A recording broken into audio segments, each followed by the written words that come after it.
तो आज हम जो टॉपिक डिस्कस करेंगे वो है ब्रेन स्टेम सिंड्रोम्स। ये थोड़ा सा लोगों को कंफ्यूजिंग लगता है, कॉम्प्लिकेटेड लगता है, तो आज हम टॉपिक डिस्कस करेंगे ब्रेन स्टेम सिंड्रोम्स। ओके, तो इसमें आपको ये जानना जरूरी है कि मिड ब्रेन पॉन्स एंड मिडला बनकर मिलके बनाते हैं मिड ब्रेन, ठीक है।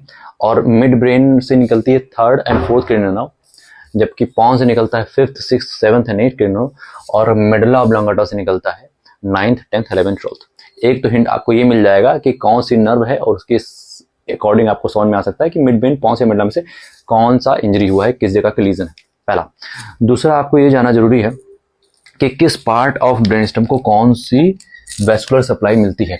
अगर आप ये मान लीजिए कि ऊपर हमने बनाया मिड ब्रेन, उसके नीचे हमने बनाया पॉन्स और उसके नीचे हमने बनाया मेडुला ऑब्लांगेटा, तो ऐसा होता है कि यहाँ से वर्टिब्रल आर्टरीज एक आती है, एक दूसरी वर्टिब्रल आर्टरी मिल जाती है, यहाँ बनाती है बेसिलर आर्टरी, और फिर वो आके जाके पोस्टीरियर सेरेब्रल आर्टरी में डिवाइड हो जाती है। तो आपको ये दिख रहा है कि वर्टिब्रल आर्टरीज जो है वो सप्लाई कर रही हैं सबसे नीचे वाले पार्ट मतलब मेडुला को, उसके ऊपर आ जाता है बेसिलर आर्टरी जो सप्लाई कर रही है पॉन्स को, उसके ऊपर आ जाता है पोस्टीरियर सेरेब्रल आर्टरी जो सप्लाई कर रही है मिड ब्रेन को, ठीक है। और इससे जो वर्टिब्रल आर्टरी उसी से निकलती है posterior inferior cerebral artery PICA निकलती है, वो lateral part of medulla oblongata supply कर देती है, ठीक है। तो इससे आपको एक आइडिया मिल जाएगा कि कौन सी वेस्कुलर इंजरी हुई है, उसके हिसाब से कौन सा ब्रेन स्टेम सिंड्रोम है, ठीक है। तो starting with the first part, the mid brain. Okay, तो मिड ब्रेन में हमको ये देखना है कि यहाँ पे हमने जो सेक्शन लिया है वो सुपीरियर कॉलिकुलस से लिया है।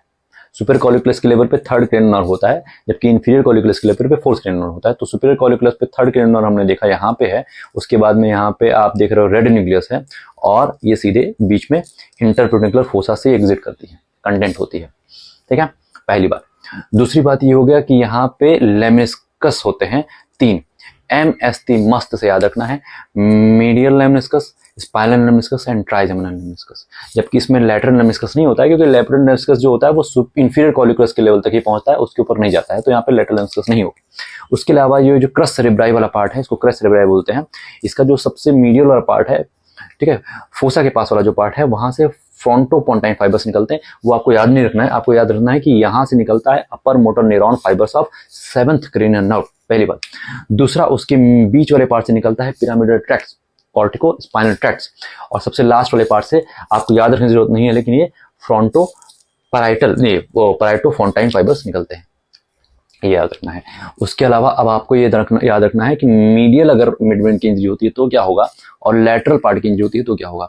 आपको एम्ब्रायोजेनेसिस में ये पता होगा कि जो न्यूरल प्लेट्स होते हैं, न्यूरल प्लेट्स में नीचे होता है बेसल प्लेट, ठीक है, सर्कल में, और ऊपर जाके बनता है एलार प्लेट्स। तो बेसल प्लेट्स जो होते हैं उनमें जो न्यूक्लियाई होती है वो होती है मोटर सप्लाई के लिए, और जबकि जो ऊपर एलआर प्लेट होता है उसके लिए जो न्यूक्लियाई होती है वो सेंसरी सप्लाई के लिए होती है। और फिर विद एम्ब्रायोजेनेसिस के साथ में वो जो एलआर वाला पार्ट होता है वो लेटरल आ जाता है और बीच वाला पार्ट बीच में रह जाता है। इसलिए जो लेटरल जो भी मिड ब्रेन की ब्रेन स्टेम की इंजरी होगी वो मोस्टली सेंसरी उसमें डेफिसिट आएगा, जबकि मिडिल पार्ट की जो इंजरी होगी उसमें मोटर डेफिसिट आएगा। अब आप ये देखिए कि अगर हम मिड ब्रेन के बारे में बात करें तो मिडल वाले पार्ट में आप ये देख रहे हो कि upper motor neuron fibers of seventh nerve आ रहा है, पिरामिडल ट्रैक्ट्स आ रहे हैं, और साथ में थर्ड क्रेनियल नर्व आ रहा है। तीन चीज की इंजरी हुई है, ठीक है। तो यहाँ पे क्या होगा, थर्ड क्रेनियल नर्व की इंजरी का जो फीचर्स होते हैं वो आपको आ जाएंगे, जैसे टोसिस हो जाएगा, इसमें डाउन एंड आउट आई आ जाएगी, थर्ड इसका एकोमोडेशन रिफ्लेक्स चला जाएगा, मिड रेसिस हो जाएगी, ये थर्ड क्रेनियल नर्व के फीचर्स आ जाएंगे, जो कि वेबर में भी होते हैं और जो दूसरा लेटरल वाला पार्ट होता है बेनेडिक्ट सिंड्रोम में होते हैं, दोनों में होते हैं। लेकिन डिफरेंशिएटिंग फीचर क्या है, जब हम वेबर्स के बारे में बात कर रहे हैं तो हम साथ में ये भी बता रहे हैं कि इसमें पिरामिडल ट्रैक्ट्स भी जा रहा है, तो मतलब कॉन्ट्रालेटरल जो है वो हेमिप्लेजिया भी साथ में हो जाती है, ठीक है। और अगर हम सेवंथ नर्व की बात करें तो इसमें जो इसकी अपर मोटर न्यूरॉन हैं उनकी इंजरी हो रही है, तो मतलब contralateral lower half of the face चला जाएगा। तो अगर हम इसको समराइज करें तो हमको समझ में आएगा कि इसमें जो वेबर सिंड्रोम है, जो middle part of mid brain का जो सिंड्रोम है, उसमें क्या हो रहा है, उसमें पिरामिडल ट्रैक्ट जा रहा है इसलिए कॉन्ट्रालेटरल हेमिप्लेजिया हो रहा है, साथ में अपर मोटर न्यूरॉन सेवंथ का जा रहा है इसलिए contralateral lower half of the face जा रहा है, और थर्ड क्या है, जो थर्ड क्रेनियल नर्व है उसकी एप्सिलेटरल पैलेसी हो रही है, तो ये हो गया वेबर सिंड्रोम, ठीक है। जबकि बेनेडिक्ट सिंड्रोम में आप बात करोगे तो उसमें सिर्फ लेमिनिस्काई वाले जो पार्ट हैं, ये लेमिनिस्काई जा रहे हैं, साथ में रेड न्यूक्लियस जा रहा है, साथ में थर्ड क्रेनियल नर्व जा रहा है। तो थर्ड क्रेनियल नर्व जो जा रहा है वो तो सेम है, लेकिन जो रेड न्यूक्लियस जा रहा है उसकी वजह से क्या होगा, ट्रिमर्स आएंगे, इनवॉलंटरी मोटर मूवमेंट्स आएंगे। और लेमनिस्काई के बारे में आपको याद रखना है कि जब भी लेमनिस्काई होता है तो जो फीचर आते हैं वो कॉन्ट्रालेटरल फीचर आते हैं। जैसे अगर हम बात करें मीडियल लेमनिस्काई, तो मीडियल लेमनिस्काई क्या करता है, डॉर्सल कॉलम ट्रैक्ट के जो भी सेंसेशन होते हैं उनको ले जाता है और इसकी इंजरी से कॉन्ट्रालेटरल लॉस होता है। जैसे जो डॉर्सल कॉलम ट्रैक्ट है वो क्या ले जाता है, आपका प्रोप्रियोसेप्शन ले जाता है, कॉन्शियस प्रोप्रियोसेप्शन ले जाता है, स्टेरोग्नोसिस ले जाता है, 2 पॉइंट डिस्क्रिमिनेशन ले जाता है, ठीक है, वो सारी चीजें चली जाएंगी। जबकि स्पाइनल लेमनिस्कस से आपको क्या होता है, एस से शरीर से सेंसेशन ले जाता है, क्या, पेन एंड टेम्परेचर ले जाता है शरीर से स्पाइनल लेमनिस्कस। जबकि जो आपका ट्राइजेमिनल लेमनिस्कस होता है वो सेम चीज फेस चले जाता है।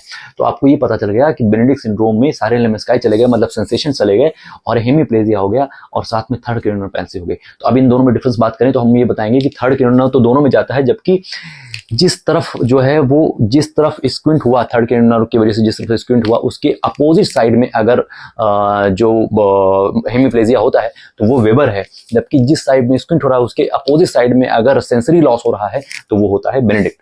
ठीक है, तो अब हम ब्रेन स्टेम सिंड्रोम को शॉर्ट में समराइज करेंगे। मिड ब्रेन सिंड्रोम में सबसे पहले हम डिस्कस करते हैं। मिड ब्रेन सिंड्रोम में हमने बताया कि सुपीरियर कॉलिकुलस के लेवल पे हमने सेक्शन लिया था, जहां पे आपको थर्ड क्रेनियल नर्व दिख रहा है, साथ में रेड न्यूक्लियस दिख रहा है और 3 लेमनिस्काई दिख रहे हैं, जिसका शॉर्ट फॉर्म है must, medial, spinal and trigeminal lemniscus. उसके अलावा यहाँ पे पिरामिडल ट्रैक्ट्स है और अपर मोटर फाइबर्स हैं, अपर motor neuron fibers of 7th cranial nerves है। अब हम ये बात कर रहे हैं कि वेबर सिंड्रोम जो कि मिडिल पार्ट में होता है, वहां पे हमने बताया कि यहाँ पे क्या हो रहा है, पिरामिडल ट्रैक्ट की इंजरी हो रही है, साथ में थर्ड क्रेनियल नर्व जा रहा है जिसका लोअर मोटर न्यूरॉन है, और उसके अलावा आप देख रहे हो कि अपर मोटर न्यूरॉन 7th का जा रहा है। तो अगर हम यहाँ पे ये बात करें तो हमको ये पता चलेगा कि 7th क्रेनियल नर्व जो है वो एक साइड में कॉन्ट्रालेटरल जो है, contralateral lower half of the face चला जाता है, और बॉडी का भी कॉन्ट्रालेटरल हाफ चला जाता है। साथ में आंख जो है वो इप्सिलेटरल जाती है।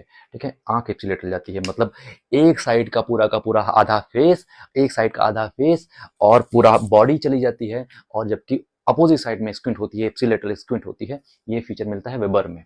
ठीक है, जबकि बेनेडिक्ट में अगर हम बात करें तो क्या होता है, बेनेडिक्ट में जिस तरफ जो है, जिस तरफ टोसिस होती है, जिस तरफ टोसिस होती है उसी के अपोजिट साइड में सेंसरी लॉस चला जाता है।